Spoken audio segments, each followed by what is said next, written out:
எங்க நம்ம போறோம் அப்படின்னு நான் கேட்க, கான் ராமேஸ்வரம் தனுஷ்கோடி நோக்கி ஒரு பயணம் போகன்னு சொல்ல கார் நிறுத்தி பெட்ரோல் போட்டுட்டு அங்கங்க நிறுத்தி நம்ம வயிற்றுக்கும் பெட்ரோல் போட்டு பார்த்தா பயபிள்ளைங்க 10 நிமிஷத்துல படுத்து தூங்கிடுச்சுங்க.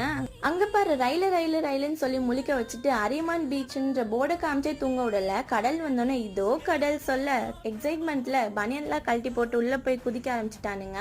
கடல் மாதாவே ஏத்துக்கணும்னு சொல்லிட்டு நம்மளும் உள்ள போய் ஆட்டம் போட்டு வெளியே வர உடம்பெல்லாம் இச்சிங். தண்ணிக்குள்ள இருக்கிற முடி குழு வந்துட்டு வெளியே வந்தோடனே உப்பு தண்ணி பட்ட இடம்லாம் ஃபுல்லா எரிய ஆரம்பிச்சிருச்சு. நல்ல தண்ணில குளிச்சாதான் செட் ஆகும்னு சொல்லிட்டு அங்கேயே ஒரு இடத்துக்கு போனோம். வெளியே போர்டில் swimming pool, water dance, water fall நினச்சிட்டு எக்ஸ்பெக்டேஷனுடன் போனால் ஏமாற்றம் தான் ஆச்சு. பாசி பிடிச்ச தண்ணியெல்லாம் காமிச்சு இதோ ஸ்விம்மிங் பூல்னாங்க. ஸ்விம்மிங் பூலும் வேணாம் ஒன்றும் வேணான்னு சொல்லிட்டு குளிச்சுட்டு ட்ரெஸ் சேஞ்ச் பண்ணிட்டு அந்த இடத்துக்கு டாட்டா காமிச்சாச்சு. உள்ள போக அடல்ட்ஸ்க்கு 100 rupees, சைல்டுக்கு 50 rupees. அடுத்து எங்க போனோன்றத பார்ட் 2ல சொல்றேன். Stay tune.